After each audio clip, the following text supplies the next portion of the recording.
dalam sesi refresh materi tentang hak pasien dan keluarga. Dalam sesi ini kita akan merefresh lagi tentang materi HPK, bahwa standar dari SNAR atau akreditasi nasional maupun internasional, bahwa hak pasien dan keluarga atau patient family right itu memang sangat mempunyai peranan penting diterapkan di rumah sakit kita. Hak dan kewajiban pasien itu harus semua petugas rumah sakit paham tentang hak dan kewajiban pasien. Di mana teman-teman bisa mendapatkan tentang hak dan kewajiban pasien? Pernah sebelumnya di rumah sakit Awal Bros? Kalau teman-teman pernah dirawat atau menjadi petugas kesehatan rumah sakit, pasti sudah mengenal tentang hak dan kewajiban rumah sakit. Nah, semua staf harus paham dan menghargai, merawat dengan penuh perhatian, hormat, menjunjung tinggi martabat pasien. Nah, pasien itu diberitahu hak dan kewajiban pasien dan keluarga. Mereka harus paham bagaimana teman-teman penerapannya. Pada saat pasien akan daftar ke rumah sakit Awal Bros, tugas dari administrasi akan menjelaskan tentang hak pasien dan keluarga. Pada saat rawat inap itu akan dijelaskan beberapa item yang akan ditemukan, beberapa form yang ada di form rumah sakit. Jadi petugas penerima pendaftaran rawat inap akan menjelaskan beberapa dokumen kepada pasien atau keluarga. Dokumen pertama adalah hak dan kewajiban pasien. Jadi pada saat pasien mendaftar akan dijelaskan dulu bahwa hak pasien dan keluarga pada saat di layanan di rumah sakit seperti ini. Jadi dibaca, kemudian nanti ditandatangani oleh pasien di sini. Ya. Jadi keluarga sama pasien sudah tahu tuh hak dan kewajiban dia pada saat dia akan berobat atau menerima perawatan di rumah sakit Awal Bros Batam. Setuju, kemudian tanda tangan di sini. Di dalam formulir ini dijelaskan hak dan kewajiban pasien. Ya, salah satunya bahwa hak pasien itu harus mendapat informasi tentang tata tertib rumah sakit pada saat dirawat. Jam besuk, kemudian makanan yang nggak boleh dibawa untuk pasien-pasien yang mempunyai diet khusus, kemudian penitipan barang, ada aturan-aturannya di sini. Ya, kalau untuk kewajiban pasien itu pastinya dia harus menghormati hak pasien lain dan menghormati petugas kesehatan yang bekerja di rumah sakit. Jadi tidak semena-mena, ya. Kemudian pasien harus berkewajiban untuk mematuhi segala instruksi dokter dan perawat dalam pengobatannya. Pasien berkewajiban memberikan informasi dengan jujur. Jadi pasien harus jujur, itu kewajiban dia. Jadi kalau dia nggak jujur, kita kasih tahu ke pasiennya bahwa efek tidak jujur itu akan panjang. Jadi kewajiban dia harus memberikan informasi yang jujur, ya. Kemudian terakhir, pasien harus memenuhi hal-hal yang disepakati atau perjanjian yang telah dibuat. Seperti administrasi itu harus diselesaikan, itu kewajiban pasien. Nah, pada saat hak dan kewajiban pasien, kita harus menghormati nilai-nilai dan keyakinan ke pasien. Itu namanya form pra-admisi, ya. Form admisi ini akan diketahui bahwa pasien tidak boleh, ada kepercayaan tertentu yang pasien tidak boleh di hari pulang pada saat habis rawat inap di hari-hari tertentu. Kemudian pasien vegetarian, pasien tidak boleh makan makanan tertentu, jadi dicentrang di sini sama petugas pendaftaran rawat inap. Setelah dicentrang, ada catatan-catatan khusus dari pasien yang harus kita hormati, hak dan kewajibannya dia, privasi dia, ada yang dipilih sama pasien. Nanti perawat yang menerima pasien untuk dioperkan ke rawat inap akan menjelaskan kepada perawat yang rawat inap bahwa pasien-pasien ini punya catatan khusus, ya, seperti vegetarian, menolak obat dengan kecurigaan mengandung unsur babi, kemudian bayi lahir tidak dilakukan imunisasi, tidak dilakukan menyusui, itu ada di sini semua. Jadi kalau pasien sudah centrang, ya kita sudah harus menghormati.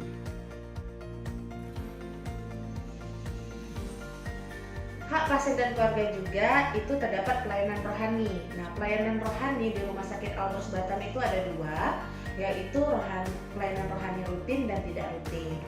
Pelayanan rohani rutin di Rumah Sakit Al-Bros itu hari Selasa, Rabu, Jumat, Sabtu.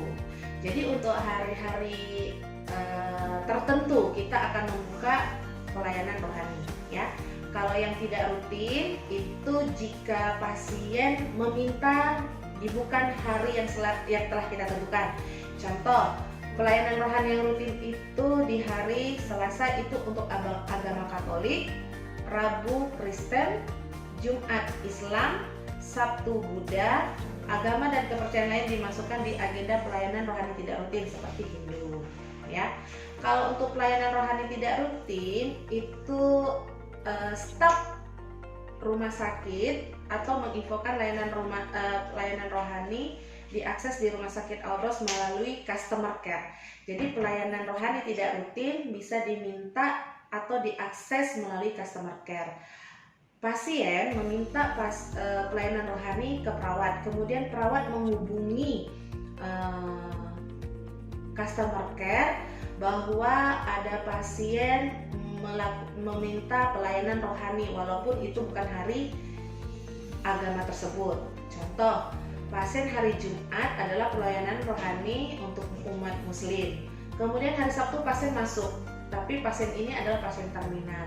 Sehingga pasien akan minta pelayanan rohani di hari Sabtu. Padahal hari Sabtu kita tidak menerima pelayanan, tapi boleh kita layani dengan catatan pasien mengisi form permohonan permintaan rohani. Kemudian form ini akan ditujukan ke customer care, kemudian customer care akan menelpon pemuka agama. Nanti Pak pemuka agama akan menghubungi customer care akan mendampingi pemuka agama untuk memberikan pelayanan rohani di rawat inap. Yang kedua adalah hak pasien dan keluarga adalah kerahasiaan. Jadi itu rekam medis maupun hard copy atau soft copy tidak dibebas bukakan di atas nurse station atau pembicaraan keadaan pasien di area publik. Pemberitahuan kondisi atau diagnosis pasien kepada pihak lain atau keluarga itu harus di ruangan tertutup seperti ruang konsultasi. Jadi di Rumah Sakit Al-Bros Batam, ruang rawat inap sudah disiapkan ruang konsultasi untuk pasien dan keluarga, dijelaskan oleh DPJP tentang diagnosa pasien. Kemudian, staf rumah sakit tidak boleh membicarakan keadaan pasien di tempat umum, ya. Contoh, misalnya selesai dari nurse station, kemudian menceritakan keadaan pasien sampai ke lift, kemudian sampai ke kantin, itu tidak boleh. Jadi rahasia pasien jadi file rekam medis pasien itu tidak bisa kondisi pasien tidak boleh dibicarakan di area publik, ya. Apalagi mengunggah data kesehatan pasien di sosial media, itu tidak boleh. Jadi hak pasien adalah kerahasiaan pasien pada saat dirawat di rumah sakit. Kemudian privasi pasien.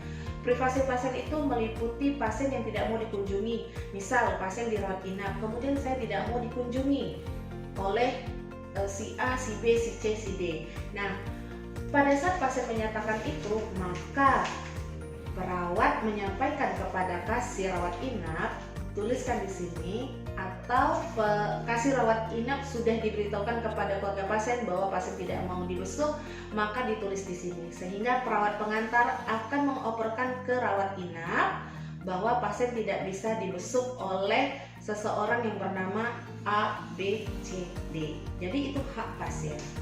Kemudian saat transfer, pasien atau perawat atau petugas menanyakan kepada pasien apakah perlu menggunakan masker karena untuk menjaga privasinya. Karena pada saat pasien masuk ke rawat inap itu akan melewati ruangan poliklinik dan masuk rawat inap lewat poliklinik atau UGD.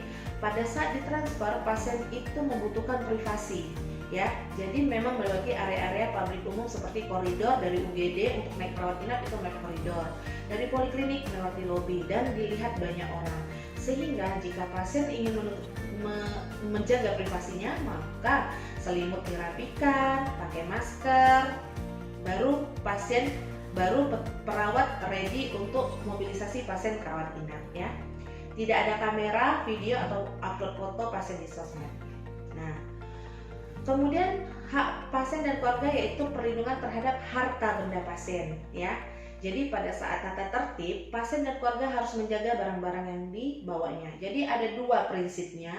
Untuk barang-barang yang dititipkan di rumah sakit, yaitu barang-barang berharga, itu ada dua prinsipnya. Yang pertama, pasien tidak kompeten, pasien yang tidak sadar diri, atau pasien yang sudah tidak mampu untuk menjaga barangnya itu dititip. Yang kedua adalah pasien yang sadar tetapi tidak ada keluarga, itu bisa dititip barang harta bendanya kepada rumah sakit menggunakan form serah terima barang pasien. Jadi nanti ada form yang teman-teman bisa lihat bahwa pada saat diserahkan form barang itu dalam keadaan baik, kemudian ada yang menerima dalam keadaan baik serta jumlahnya. Jadi ada form serah terima biar tidak terjadi miss ya. Kemudian itu ada penanggung jawab masing-masing. Jadi nggak semua area juga pasien boleh menitipkan barang-barangnya.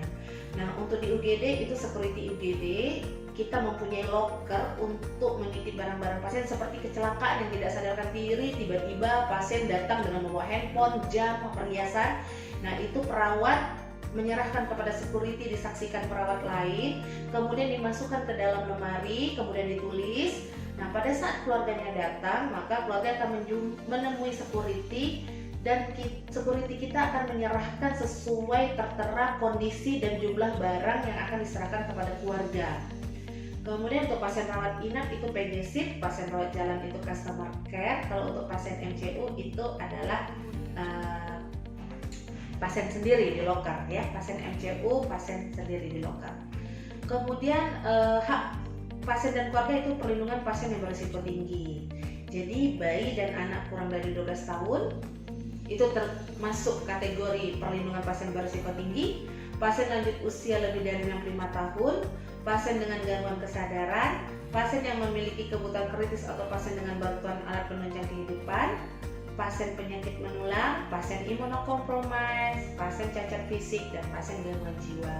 Jadi perlindungan pasien berisiko tinggi itu terlindung juga dari penganiayaan fisik, kekerasan, kelalaian perawatan, pelayanan tidak memadai bila terjadi kebakaran, dan masalah keselamatan lain. Nah, dengan cara apa kita controlling atau monitoringnya? Yaitu kontrol jumlah dan kunjungan pasien. Jadi nggak sembarangan akses bisa masuk ke kamar pasien rawat inap. Kemudian kontrol pasien dengan pengawalan pribadi atau staf. Ini adalah pasien-pasien yang tahanan seperti itu harus ada pengawal pribadi bekerja sama dengan petugas rumah sakit, ya, security. Kemudian CCTV patroli di daerah risiko tinggi. Jadi Rumah Sakit Alborz ini setelah menyiapkan fasilitas CCTV. Nah, CCTV itu di area-area yang berisiko tinggi. Kemudian pengawasan pengunjung luar kontraktor itu menggunakan identitas seperti visitor. Jadi kita tahu, petugas rumah sakit tahu bahwa ada pengunjung atau visitor yang menggunakan identitas ya.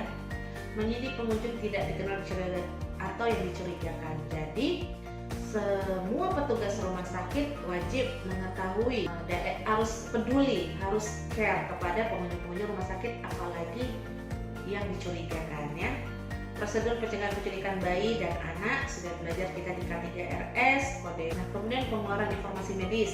Kemudian pengeluaran informasi medis. Pengeluaran informasi medis yaitu pengeluaran catatan informasi kesehatan atau penyakit pasien dengan tujuan tertentu atas permintaan sendiri pihak ketiga atas dasar persetujuan pasien, wali dan sahnya ya. Jadi pasien diarahkan ke customer care, kemudian akan mengisi surat kuasa materai 6.000, maka informasi medis akan dikeluarkan. Biasanya digunakan untuk klaim kwitansi atau semacamnya.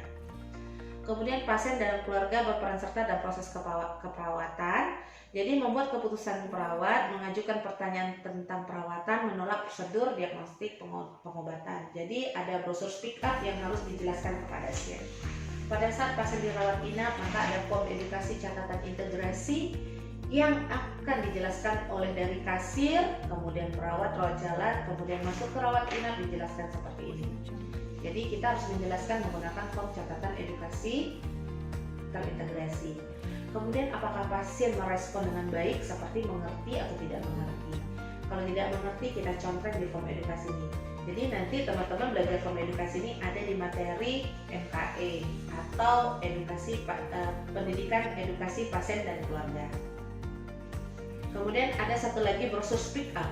Jadi brosur speak up itu adalah tools bagaimana pasien mengungkapkan apa penyakitnya, dokternya siapa, kemudian pertanyaan-pertanyaan, obat yang didapat seperti apa. Jadi ada tools sehingga pasien itu ikut berperan serta dalam proses keperawatan. Jadi tidak pasrah dengan apa yang dilakukan petugas rumah sakit. Dia juga berhak untuk aktif untuk bertanya.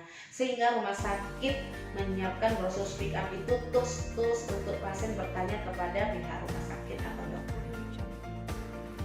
Yang kedua, second opinion, ya. Jadi hak pasien dan keluarga itu difasilitasi untuk second opinion.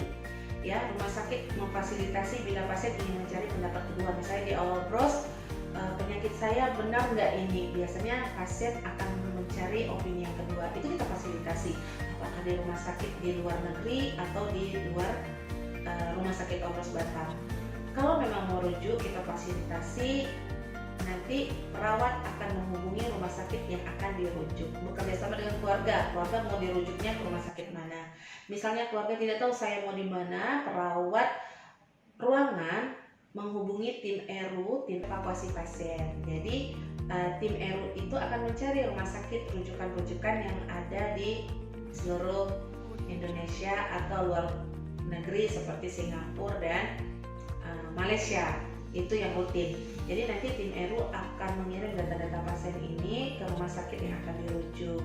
Setelah deal semua, ada kamar, ada dokternya, baru pasien akan dirujuk oleh tim ERU ke rumah sakit rujukan.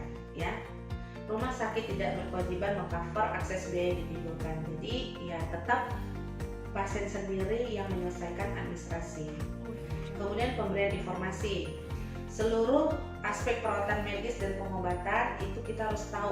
Jadi ada form informasi medis untuk mengetahui kondisi medis, diagnosa lain yang ditegakkan, kemudian rencana perawatan dan pengobatan dan target, kemudian inform consent, kemungkinan komplikasi yang tidak diharapkan, dan hak berpartisipasi dalam keputusan perawatan sejauh yang mereka inginkan. Jadi inform consent itu sangat perlu, dan inform consent itu dijelaskan oleh dokter DPJP, dokter penanggung jawab pasien. Nah, untuk resusitasi, pasien dan keluarga berhak untuk menolak atau menghentikan pengobatan pelayanan resusitasi, menghentikan bantuan hidup lanjut. Pada saat pasien menolak untuk resusitasi, teman-teman harus melampirkan surat pernyataan dan edukasi bahwa jika pengobatan atau resusitasi dihentikan, maka komplikasinya seperti ini, maka efek sampingnya seperti ini, maka resikonya seperti ini. Jika pasien sudah mengerti, maka pasien tanda tangan, ya, tanda tangan, dan pasien menerima segala resiko tentang keputusan yang mereka ambil. Kemudian pain management. Setiap pasien tidak boleh merasa sakit, ya. Jadi pasien berhak mendapat pengkajian dan manajemen nyeri, perawatan terhormat, welas asih pada akhir hidupnya. Jadi nyeri itu termasuk tanda-tanda vital di rumah sakit Obros Batam. Pasien tidak boleh nyeri. Pasien end of life itu mereka mempunyai kebutuhan unik, jadi harus disadari oleh setiap petugas. Jadi harus banyak-banyak bersabar menghadapi pasien-pasien yang end of life. Karena apa? Ada pengobatan gejala primer dan sekunder. Kemudian kita laksanakan manajemen nyeri. Pasti komplain nyeri suster atau nyeri kepada petugas yang lain, tapi tetap kita laksanakan manajemen nyeri. Kemudian tanggapan terhadap kekhawatiran psikologis, sosial, emosional, agama, dan kultural. Untuk manajemen nyeri kita mempunyai SPO, ada tim nyeri. Jadi teman-teman bisa buka SPO di manajemen nyeri. Nah, kemudian hak menyampaikan keluhan. Pasien berhak menyampaikan keluhan. Jadi kalau pasien marah, pasien komplain, itu memang haknya pasien, ya. Disampaikan langsung via CC, bisa via email, bisa SMS, bisa telepon, bisa kotak saran atau sosmed, ya. Jadi itu haknya pasien. Hanya itu keluhan harus ditanggapi dengan segera. Kalau lambat, maka nama rumah sakit akan jelek sehingga kunjungan pasien juga akan mempengaruhi turun ya. Jadi CC harus peka dan dia harus menjadi penengah identifikasi masalah, kemudian customer care harus berkoordinasi dengan koordinator atau unit, kemudian sama manajemen. Bila perlu petugas CC menyampaikan kemudian masalah kepada pelanggan ya. Kalau misalnya tidak bisa, maka biasanya prosedurnya ya kita mendatangi rumah pasien sehingga mencari win-win solution. General concern. Sekarang kita masuk dengan general concern. General concern itu ada dua, general concern rawat inap dan general concern rawat jalan. Untuk general concern rawat inap, perbedaannya adalah kalau general concern rawat jalan, sekali dia sudah mendaftar di rumah sakit Alros, maka dia besoknya dia akan datang lagi atau bulan depan datang lagi, nggak perlu lagi mendapatkan general concern rawat jalan. Ya, jadi hanya sekali seumur hidup pasien berobat di Alros, hanya sekali mendapat general concern rawat jalan. Tetapi kalau rawat inap, setiap kali dia rawat inap dia akan mendapatkan general concern. Ya, general concern rawat inap walaupun 2 minggu lagi dia rawat inap tetap dikasih general concern oleh kasir. Rawat inap lagi 3 minggu tetap dikasih general concern rawat inap. Karena kita nggak tahu situasi pasien waktu akan berubah beda kalau dengan rawat jalan. Ya. Kemudian memberitahu pemeriksaan dan perawatan yang masuk ke dalam prosedur umum dan inform concern yang terpisah. Jadi general concern itu untuk pasien-pasien menyetujui otomatis tidak meminta persetujuan pakai inform concern lembar yang lain jika tindakannya itu berisiko rendah, seperti pemasangan infus kita nggak perlu minta persetujuan, tapi tetap kita edukasi pada saat pemasangan infus kita mau melakukan pemasangan infus.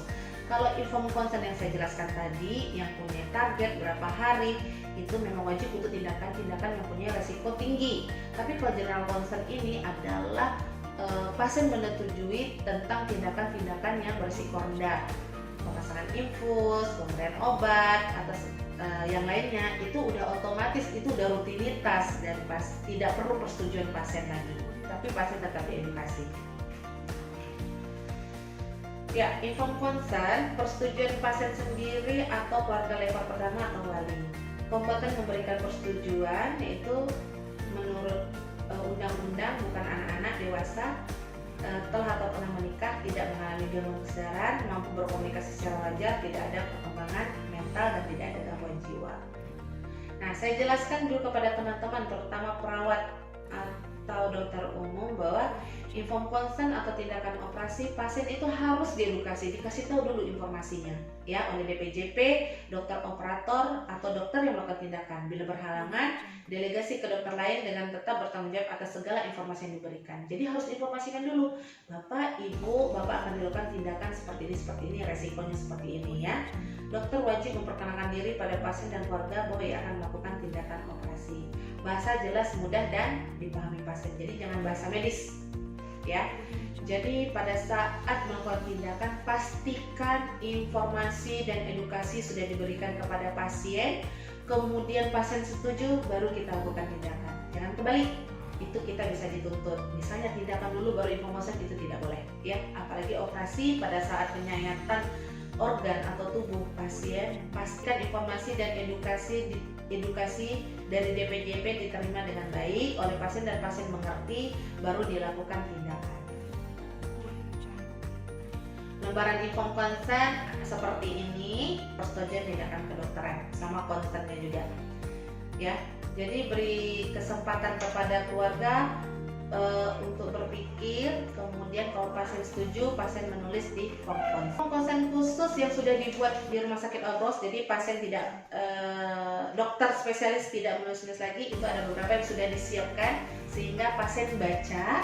Itu ada form consent tindakan pemberian invasif, anestesi, transfusi darah, hemodialisa, bronkoskopi, endoskopi, kemoterapi, angiografi, kardioversi, radiologi dengan kontras dan SC. Oke, terima kasih. Itu saja tentang hak pasien dan keluarga. Jadi teman-teman memang harus paham dan mengetahui jika sudah bekerja di dunia rumah sakit, teman-teman harus paham tentang hak pasien dan keluarga. Dan tolong diperhatikan, hak pasien dan keluarga itu sangat penting dan punya peranan penting. Salah-salah kalau misalnya tidak melakukan hak pasien dan keluarga, kita bisa dituntut. Saya tutup, wabillahi taufiq walhidayah. Wassalamualaikum warahmatullahi wabarakatuh. Sampai ketemu di Audio Jungle.